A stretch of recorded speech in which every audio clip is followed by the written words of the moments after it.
വാർത്തകളിലേക്ക്. ബീഹാറിലെ strong റൂമുകളിൽ CCTV ക്യാമറകൾ പ്രവർത്തനരഹിതമെന്ന് കോൺഗ്രസ്. ഫലപ്രഖ്യാപനത്തിന് മുൻപ് ബീഹാറിൽ വോട്ടുകൾ മോഷ്ടിക്കാൻ ഗൂഢാലോചനയുണ്ടെന്നാണ് ആരോപണം. സിസിടിവി ഇല്ലാത്ത സ്ട്രോങ് റൂമുകളുടെ ദൃശ്യങ്ങൾ കോൺഗ്രസ് പുറത്തുവിട്ടു. സജു തോമസ് ചേരുന്നു. സജു, എന്താണ് കോൺഗ്രസിന്റെ ആരോപണം?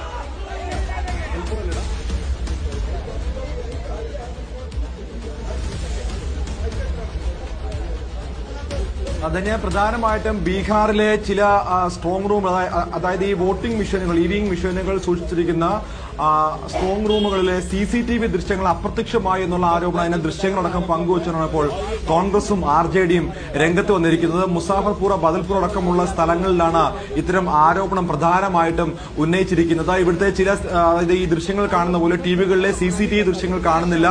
അത് പ്രധാന ആരോപണമായി ഉന്നയിക്കുകയാണ്. നേരത്തെയും സമാനമായിട്ടുള്ള ആരോപണങ്ങൾ ഉന്നയിച്ചിരുന്നു. ആദ്യഘട്ട വോട്ടെടുപ്പിന് ശേഷവും ഇതുപോലെ സ്ട്രോങ് റൂമുകളിലെ സിസിടിവി ദൃശ്യങ്ങൾ അപ്രത്യക്ഷമായതിനെ പറ്റി ആർജെഡി അടക്കമുള്ള പാർട്ടികൾ വലിയ വിമർശനം ഉയർത്തി. അതായത് അമിത്ഷായുടെ നേതൃത്വത്തിൽ വോട്ട് കൊള്ളയ്ക്ക് വേണ്ടിയാണ് ഇവർ നോക്കുന്നത്. പ്രത്യേകിച്ച് വിവിധ സംസ്ഥാനങ്ങളിൽ നിന്നുള്ള ബിജെപി നേതാക്കൾ സംസ്ഥാനത്തെത്തി വോട്ട് ചെയ്യുന്നു, അവരുടെ വോട്ട് അട്ടിമറിക്കാൻ വേണ്ടിയുള്ള ശ്രമങ്ങൾ നടത്തുന്നു എന്നുള്ള ആരോപണങ്ങൾ കോൺഗ്രസ് അടക്കമുള്ള പ്രതിപക്ഷ പാർട്ടികൾ ഉയർത്തുന്നു.